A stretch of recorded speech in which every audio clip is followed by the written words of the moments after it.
صورت حال یہ ہے کہ مشرکین کے اڈے تعمیر ہو رہے ہیں اور مسلمان چندہ دے رہے ہیں.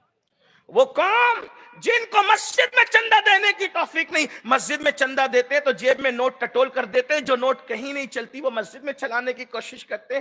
اس قوم کا حال یہ ہے. لبرل کہلانے کے شوق میں، روشن خیال کہلانے کے شوق میں مشرکین کے شرک کے اڈوں میں لاکھوں لاکھ روپیہ چندہ کلمہ پڑھنے والوں کا جا رہا ہے. کیوں؟ انہیں شعور نہیں ہے. کروں کس کا انتخاب کروں؟ میرے آقا صلی اللہ علیہ وآلہ وسلم کے دیوانوں، اس وقت مسلم امہ جن حالات سے گزر رہی ہے وہ انتہائی دردناک اور کربناک ہے. مسلم امہ کو مختلف چیلنجز کا سامنا ہے اور داخلی اور خارجی حملے صلیبی جنگوں کے بعد ہی سے امت مسلمہ پر مسلسل ہو رہے ہیں. لیکن یہ قوم کی انتہائی کم نصیبی ہے کہ ہم نے ہمیشہ سے چیلنجز سے اپنے آپ کو دور رکھا. مقابلے کی بجائے ہم لایانی باتوں کے اندر ہمیشہ سے الجھتے رہے اور ہم نے چیلنجز کا مقابلہ کرنے کی بجائے معذرت خواہانہ انداز میں کبھی کچھ اور کبھی کچھ بہانے پیش کر کے اپنی قوم کو خواب غفلت یا خواب خرگوش میں ہم ہمیشہ سے سلاتے رہیں. نتائج یہ ہیں کہ ہر دن اس امت کو نئے نئے چیلنجز کا سامنا ہے اور قوم کا حال یہ ہے کہ قوم روٹی کپڑا اور مکان سے باہر نکلنے کے لیے تیار نہیں ہے. میرے پیارے آقا صلی اللہ علیہ وآلہ وسلم کے پیارے دیوانوں، حالات یہ ہیں، ایک طرف مسجد اقصیٰ کا وجود خطرے میں ہے تو دوسری طرف مسلمانوں کے مکانات سے دھواں اٹھ رہا ہے. تیسری طرف مسلم بیٹیاں اور مسلم بیٹوں کا ارتداد کی طرف قدم بڑھانا اور اس کے دلدل کے اندر دن بدن ڈوبتے چلے جانا، یہ انتہائی کربناک حالات ہے. ایک طرف غربت کی زنجیریں ہیں، دوسری طرف جہالت ہے. ان حالات کے اندر مسلم امہ کو کرنا کیا چاہیے؟ اللہ اکبر. صورت حال یہ ہے، اللہ اللہ، ہندو کی کوئی بیٹی ہندوانہ لباس میں، سکھ کی کوئی بیٹی سکھوں کے مذہبی لباس میں، عیسائیوں کی کوئی بیٹی عیسائیوں کے مذہبی لباس میں، یہودیوں کی کوئی بیٹی یہودیوں کے مذہبی لباس میں آپ کو کبھی سگنل پر بھیک مانگتی ہوئی نظر نہیں آئے گی. لیکن مسلمانوں کی بیٹیاں آپ کو برقع پہن کر سگنلوں پر بھیک مانگتی ہوئی نظر آئے گی. اللہ اکبر. صورت حال یہ ہے، کہنے کو شرم بھی آتی ہے لیکن کیا کریں؟ اگر ہم اپنی قوم کو بیدار نہ کریں تو پھر کہاں قوم کو بیدار کیا جائے گا؟ دل کا درد اگر قوم کے سامنے اجلاس میں نہ رکھا جائے تو پھر کہاں رکھا جائے گا؟ اس وقت آپ سروے کر لیں، اگر مجمع میں پڑھے لکھے لوگ موجود ہیں، دانشور لوگ موجود ہیں تو پوری دنیا کا سروے رپورٹ آپ اٹھا کر دیکھ لیں کہ پوری دنیا کے اندر اگر سب سے زیادہ لوجوں میں کسی قوم کی بیٹیاں فروخت ہو رہی ہے تو وہ امت مسلمہ کی بیٹیاں ہیں. حالات اتنے دردناک ہیں، حالات اتنے کربناک ہیں. ارتداد کا فتنہ ایک طرف، غربت کا فتنہ ایک طرف، جہالت کی وادیوں میں بھٹکنا ایک طرف، اور مسلمان خواب خرگوش میں سویا ہوا ہے. یاد رکھنا، اللہ کا مقدس کلام پکار پکار کر دعوت فکر دے رہا ہے. ان اللہ لا یغیر ما بقوم حتی یغیر ما بانفسہم. اللہ اکبر. اللہ رب العزت کسی قوم کی حالت کو اس وقت تک کے تبدیل نہیں کرتا جب تک کہ وہ قوم خود اپنی حالت کو تبدیل نہ کرے. میرے پیارے آقا صلی اللہ علیہ وآلہ وسلم کے پیارے دیوانوں، یہ بات بھی اچھی طرح آپ کو ذہن نشین رکھنا چاہیے کہ اگر ہم صرف درد بھرے آرٹیکل لکھتے رہے، درد بھری تحریریں چھاپتے رہے اور درد بھری تقریریں کرتے رہے، اس وقت تک ہم فتنوں کا مقابلہ نہیں کر سکتے جب تک کہ ہم میدان عمل کے اندر نہ آئیں اور ہم اس کا تدارک کرنے کی کوشش نہ کریں. اللہ اکبر. میرے پیارے آقا صلی اللہ علیہ وآلہ وسلم کے پیارے دیوانوں، فتنہ ارتداد کی آواز پورے ہندوستان میں اٹھ رہی ہے.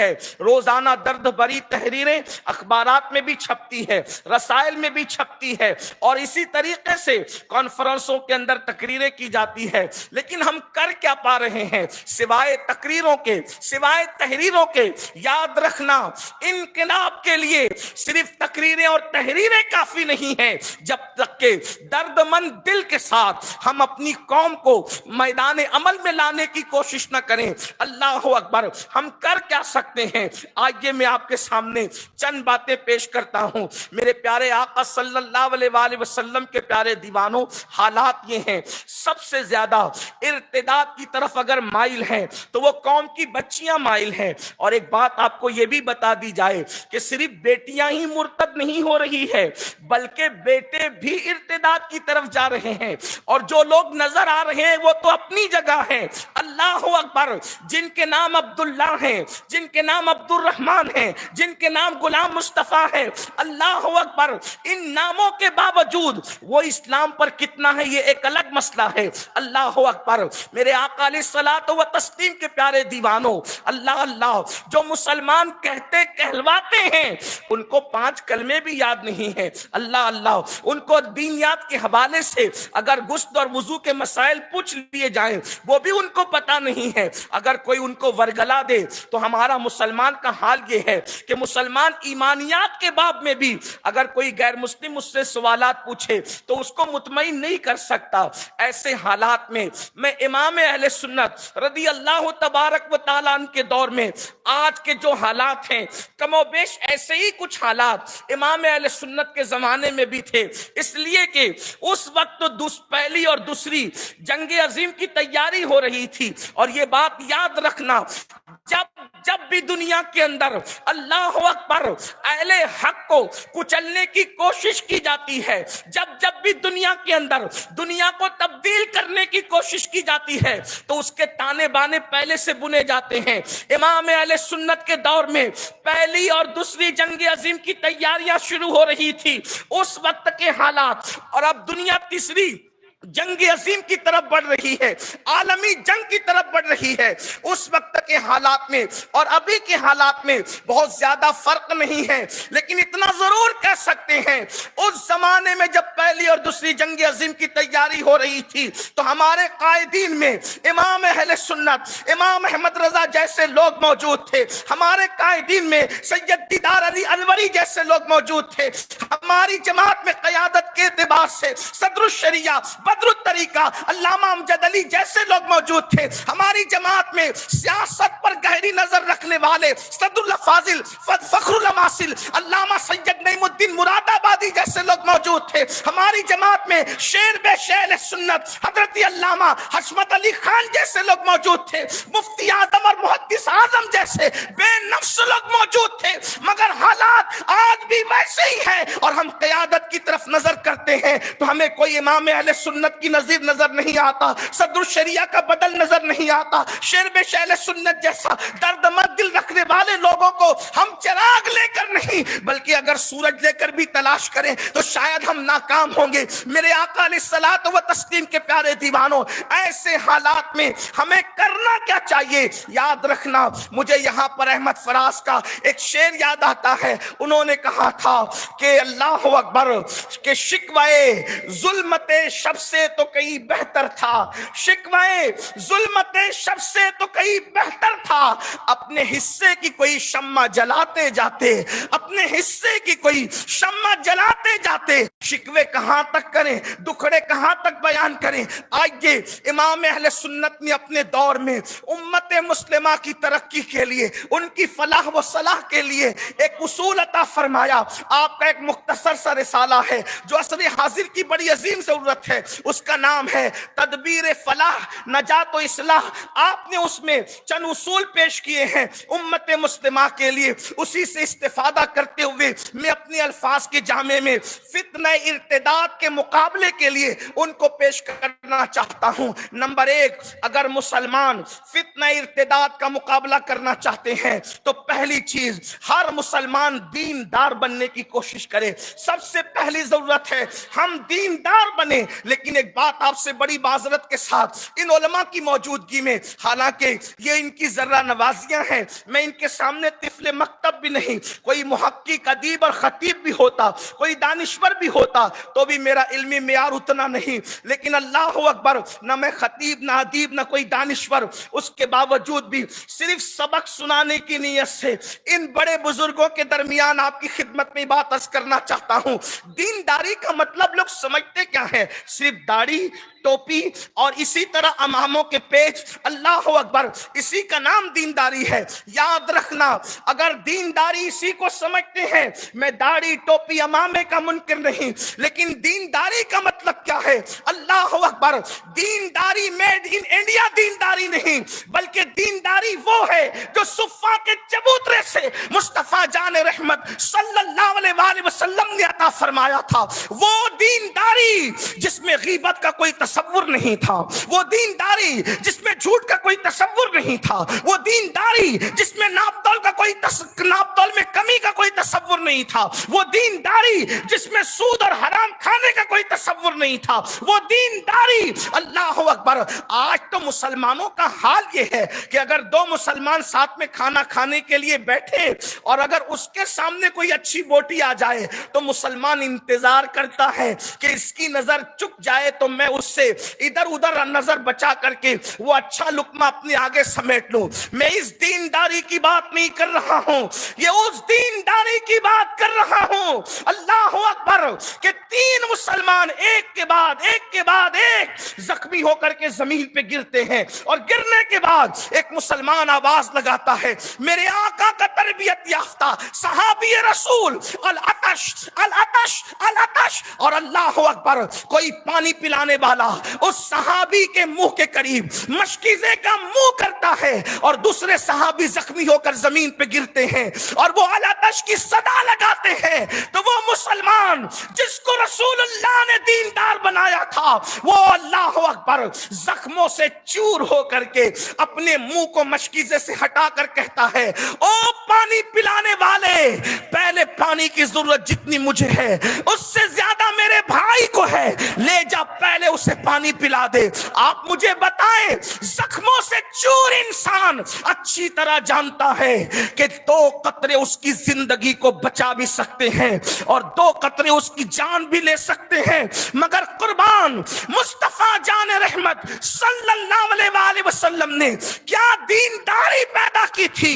دین کیا ہے میرے آقا فرماتے ہیں, الدین النصیحہ, دین خیر خواہی کا نام ہے, دین بھلا چاہنے کا نام ہے. اللہ اکبر, وہ اپنا منہ ہٹا کر کہتے ہیں, پہلے میرے اس بھائی کو پلا دے. جب پانی پلانے والا اس زخمی کے پاس جاتا ہے تو تیسرا زخمی زمین پہ گر کے کہتا ہے, العطش العطش. اور اس کے بعد اللہ اکبر, تاریخ کے نقوش موجود ہے, تاریخ کے انمٹ نقوش موجود ہے کہ جب تیسرے مجاہد جب زمین پہ گرتے ہیں تو دوسرا کہتا ہے, او پانی پلانے والے, مجھ سے زیادہ ضرورت میرے اس بھائی کو ہے, لے جا پہلے اسے پانی پلا دے. اور جب پانی پلانے والا تیسرے مجاہد کے پاس پہنچتا ہے, اس کی جان جا چکی تھی, وہ شہید ہو چکے تھے. دوسرے کے پاس آتا ہے, وہ بھی شہید ہو چکے تھے. پہلے کے پاس آتا ہے, وہ بھی جام شہادت نوش کر چکے تھے. میں آپ سے پوچھنا چاہتا ہوں,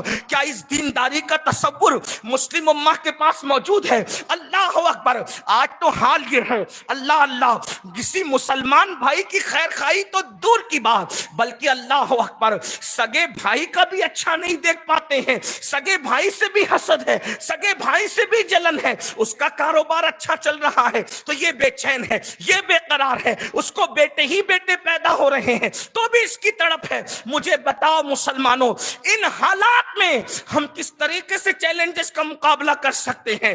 تو سب سے پہلی چیز, دیندار بنو. اللہ اکبر, دینداری وہی جو مصطفیٰ جان رحمت صلی اللہ علیہ وآلہ وسلم نے عطا کی تھی. اس پر بہت گفتگو ہو سکتی ہے, لیکن میں اسی پر اکتفا کرتے ہوئے, دینداری, اپنے بچوں کو دین سکھاؤ, اپنی بچیوں کو دین سکھاؤ. ایک بات آپ سے عرض کروں, دین اپنا اتنا خوبصورت ہے, اتنا خوبصورت ہے ہمارا دین, صرف مسئلہ یہ ہے مسائل پتہ نہیں, دین پتہ نہیں. مثال کے طور پر ایک بات آج چینل پر بیٹھ کر کے بھونکنے والے بھونکتے ہیں، اسلام میں 4 بیویوں کا حکم ہے، 4 بیویوں کا حکم ہے، 4 بیویوں کا۔ عورتیں اس پہ جذباتی ہوتی ہیں، اس پہ عورتیں جذباتی۔ اول چیز تو کوئی مائی کا لال دکھا نہیں سکتا کہ اسلام میں 4 بیویوں کا حکم ہے۔ ہمارا چیلنج ہے، جھوٹ ہے، دجل ہے، فریب ہے، اسلام میں کوئی 4 بیویوں کا حکم نہیں۔ اسلام میں حکم نہیں ہے، اجازت ہے۔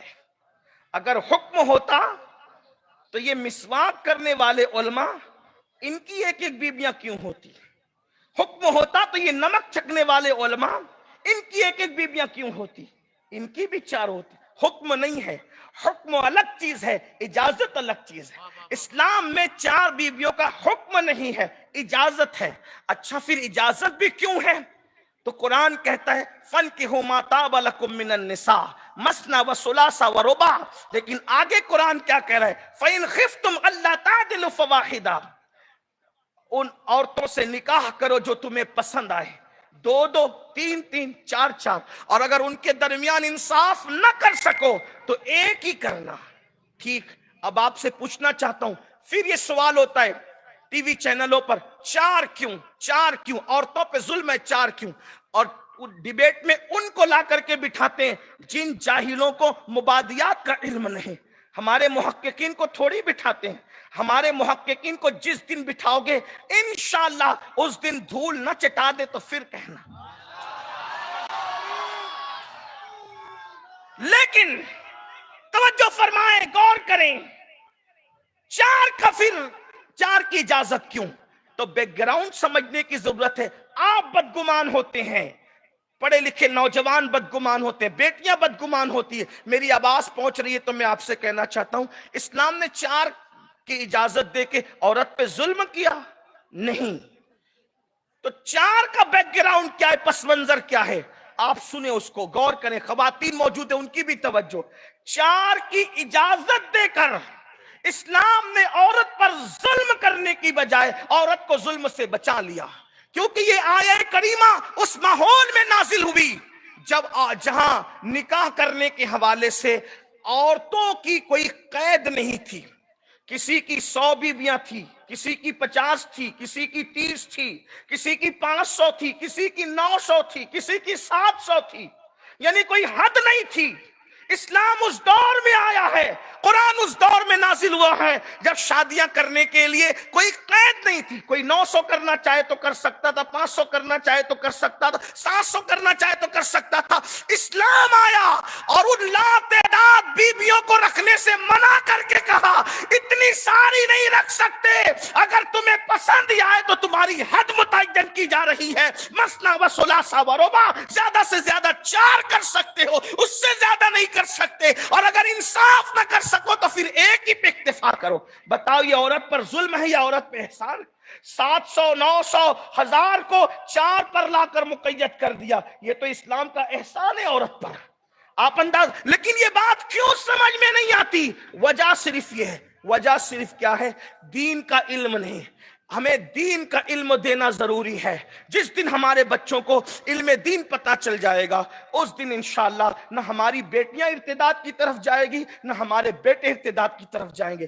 دینداری ضروری ہے، علم دین ضروری ہے، اور یاد رکھنا علم دین کے بغیر اللہ اور رسول کی معرفت نصیب نہیں ہو سکتی۔ آج ہم اپنے بچوں کو ڈاکٹر، انجینئر، ٹیچر سب کچھ بنا رہے ہیں، بناؤ، اچھی بات ہے، ہم منع نہیں کرتے، لیکن آپ سے ایک بات کہنا چاہتا ہوں، مجھے بتائیے نا آپ کہ ڈاکٹر بناؤ اچھی بات ہے، ٹیچر بناؤ، انجینئر بناؤ، وکیل بناؤ، سب کچھ بناؤ، مگر ڈاکٹر بنانا فرض نہیں ہے مسلمان پر، وکیل بنانا فرض نہیں ہے، انجینئر بنانا فرض نہیں ہے، البتہ اپنے بچوں کو مسلمان بنانا فرض ہے۔ پہلے ہم اپنے بچوں کو مسلمان، ہم اس پہ نعرہ لگاتے، غریب نواز نے 90 لاکھ کو کلمہ پڑھا، غریب نواز تو 90 لاکھ کو مسلمان بناتے ہیں، تو اپنے بیٹے کو مسلمان نہ بنا سکا، تو اپنی بیٹی کو مسلمان نہ بنا سکا؟ بتائیے تو صحیح، ہم نے اپنے بچوں کے کاروبار کو سیٹ کرنے کے لیے کتنی محنت کی، لیکن کاروبار سیٹ ہوگا تو اس کی دنیا سنور جائے گی، لیکن اگر اس کو دین نہیں پتا تو کیا اس کی آخرت ہم بگاڑ نہیں رہے؟ تو پہلی چیز فتنہ ارتداد کے مقابلے کے لیے دینداری اپنے اندر پیدا کم سے کم ہمارے ہر بچی اور بچی کو اتنا علم ہونا چاہیے. امام اہل سنت نے فتاوی رضویہ شریف میں فرض علوم کی جو فہرست گنوائی ہے، اتنا علم ہر مسلمان کو ہونا چاہیے. اتنا علم ضروری ہے نکاح کے بارے میں، طلاق کے بارے میں، خرید و فروخت کے بارے میں، اس لیے کہ حسن اسلام بہت ہے. اور یاد رکھنا علم دین ہمارے بچوں کو فرق کا، امتیاز کرنے کا شعور عطا کرے گا. میں آپ کے سامنے ایک آرٹیکل کا ایک اقتباس بطور مفہوم پیش کرتا ہوں، اس کو سمجھنے کی کوشش کریں. ایک شخص تھا، بہت بڑا سنار تھا، وہ انتقال کر گیا اچانک. ایک بیوی اور ایک بیٹا چھوڑ گیا، بیوہ تھی اور اس کا یتیم. اس کا سگا بھائی بھی اتنا ہی بڑا سنار تھا. ایک ہار گھر میں موجود تھا. تو بیوہ نے اپنے بیٹے سے کہا، یہ ہار تیرے ابا چھوڑ گئے بہت قیمتی ہے، ایک کام کر تیرے چچا کو لے کر جا، اور چچا کو لے جانے کے بعد دے دینا، کہنا بڑا قیمتی ہے، اگر چچا قیمت دے کر کے خرید لیں تو انشاءاللہ ہم ایک نئی دکان بنا لیں گے اور پھر ہماری زندگی بہت پرکیف ہوگی، بڑی اچھی ہوگی، بڑی حسین و جمیل ہوگی. وہ ننھا سا جو ابھی جوانی کی طرف بڑھ رہا تھا، وہ بچہ چچا کے پاس گیا. چچا میرے ابا بہت قیمتی ہار چھوڑ کے گئے تھے، اس کی قیمت کیا ہے؟ چچا نے وہ ہار دے کے کہا بیٹا یہ ہے بڑا قیمتی، آج اس کو نہیں بیچنا. کیوں بیچ رہے ہو؟ چچا حالات اچھے نہیں ہیں. اچھا میرے یہاں نوکری پر آ جاؤ، میں تمہیں اچھی تنخواہ دوں گا اور تمہیں اچھا سنار بناؤں گا. ابھی تمہیں تجربہ نہیں ہے، دکان کھول کے کیا کر لو گے؟ ایک کام کرو بیٹا، میرے یہاں رہو، سیکھو، ہنر سیکھ لو، جب بڑے ہو جاؤ گے اس ہار کی قیمت اچھی آئے گی، ہم تمہارے لیے دکان بنا دیں گے. ابھی یہاں رہو، کام کرو. کام کرتا رہا، جوان ہوتا رہا. جوان ہو گیا. ایک دن چچا نے بھتیجے سے کہا بیٹا وہ ہار جو چند سال پہلے لائے تھے وہ ہار بڑا قیمتی تھا، ذرا لے آؤ، اس کو بیچ دیتے ہیں. تو بھتیجے نے کہا چچا چھوڑیے اس ہار کو. کہا نہیں بیٹا لاؤ، بڑا قیمتی تھا نا. کہا چچا چھوڑ دو اس ہار کا قصہ. کہا کیوں؟ کہا چچا وہ ہار نقلی ہے. کہا بیٹا مجھے اسی دن کا انتظار تھا، اسی دن کا انتظار تھا. کہا کیوں؟ کہا بیٹا اگر اس دن میں کہہ دیتا کہ یہ ہار نقلی ہے تو تیرے پاس ہار کو پرکھنے کا ایجوکیشن نہیں تھا.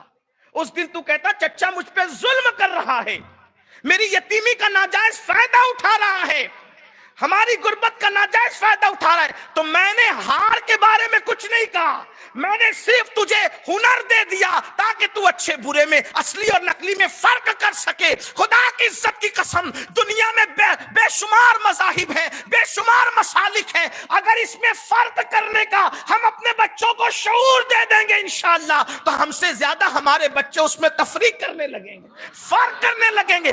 ضرورت ہے کہ ہم ان کو شعور عطا کریں. آج ہمارے بچوں کو شعور نہیں ہے، انہیں کھانے کا شعور نہیں ہے، انہیں بات کرنے کا شعور نہیں ہے، انہیں اٹھنے بیٹھنے کا شعور نہیں ہے، تو وہ مسلک میں کیا فرق کر سکیں گے؟ وہ مذہب میں کیا فرق کر سکیں گے؟ صورتحال یہ ہے کہ مشرکین کے اڈے تعمیر ہو رہے ہیں اور مسلمان چندہ دے رہے ہیں.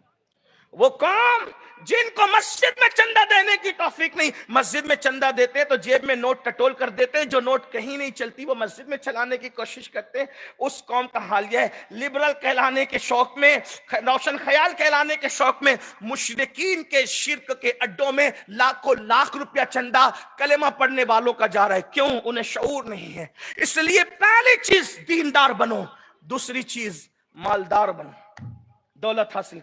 آپ سوچیں گے یہ مولویوں کی محفل میں دولت کا تصور کہاں سے آ گیا؟ ہم نے تو ابھی تک یہی سنا تھا نا اب تک کہ حضور نے پیٹ پہ پتھر باندھے اور بڑا غریبوں کا مذہب ہے، مسکینوں کا مذہب ہے، فقیروں. میں نے کہا جھوٹ اور بدترین جھوٹ ہے. نہ ہمارا رسول غریب، نہ ہمارا امام اعظم غریب، نہ ہمارا غوث اعظم غریب. یاد رکھنا یہ غریبوں کا مذہب نہیں ہے. اللہ کے عزت کی قسم، ہم سنیوں کے عقیدے میں ہمارے نبی سے بڑا مالدار نہ دنیا میں کوئی پیدا ہوا ہے، نہ کوئی قیامت تک پیدا ہو سکتا ہے. اس لیے کہ کسی کے پاس ایک ملک ہو سکتا ہے، کسی کے پاس 2 ملک ہو سکتے ہیں، کسی کے پاس 4 ملک ہو سکتے ہیں. ہمارا نبی اتنا مالدار ہے کہ خالق کل آپ کو مالک کل بنا دیا.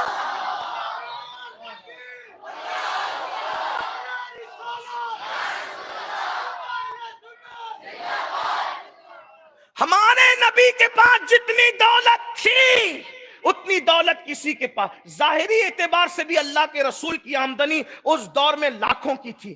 اور اگر دیکھیں اللہ اکبر تو میرے امام کہتے مالک کونین ہے، گو پاس کچھ رکھتے نہیں، دو جہاں کی نعمتیں ہیں ان کے خالی ہاتھ میں. برہان پور والوں کو شعر سمجھانے کی ضرورت نہیں پڑے گی، اس لیے کہ یہ زمین شعر و ادب کی زمین ہے. لیکن اگر کسی کو سمجھ میں نہیں آتا تو میں ایک بات یہ عرض کروں، اللہ اکبر، ہر آدمی اپنے انداز سے دیکھنے کا اختیار رکھتا ہے. مالک کونین ہے، گو پاس کچھ رکھتے نہیں، کچھ نہیں رکھتے اپنے پاس. کیوں؟ کیونکہ دو جہاں کی نعمتیں ہیں ان کے خالی ہاتھ میں، ان کے ہاتھ خالی میں دونوں جہان کی نعمتیں ہیں. لیکن ایک خالی وہ ہوتا ہے جس میں کچھ نہیں ہوتا، لیکن ایک خالی تو محاورہ ہوتا ہے. ہم کیا کہتے ہیں؟ ارے وہاں پر نوریہ بدر الاسلام کے جلسے میں گئے تو وہاں خالی علماء اہل سنت تھے. بات سمجھ میں آتی ہے؟ کیا مطلب ہوا؟ خالی علماء اہل سنت مطلب صرف علماء اہل سنت. ایک خالی کا مطلب کیا ہوتا ہے؟ صرف. اور ایک خالی کا مطلب جس میں کچھ نہیں. ہم وہاں پہنچے، وہاں خالی عاشقان رسول کا مجمع تھا.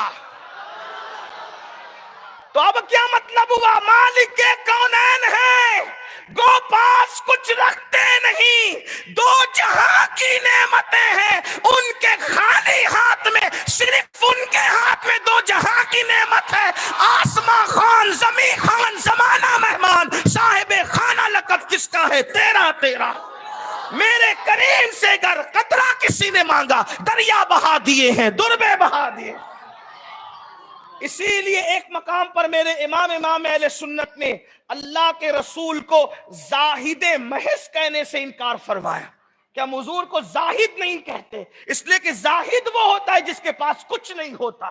لیکن ہمارے نبی کو ہم زاہد اس اعتبار سے اس معنی میں کیوں کہیں زاہد کہ جس کے پاس کچھ نہیں؟ وہ تو فرماتے میرے دو وزیر آسمانوں میں ہیں، دو وزیر زمینوں میں ہیں. جو زمین کے وزیر صدیق و فاروق ہیں اور آسمانوں کے وزیر جبریل و میکائیل ہے، تو وزیر آسمانوں میں بھی ہے، زمینوں بھی. مطلب کیا؟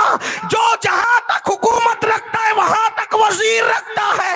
آسمانوں میں بھی ان کی حکومت ہے، زمینوں میں بھی ان کی حکومت.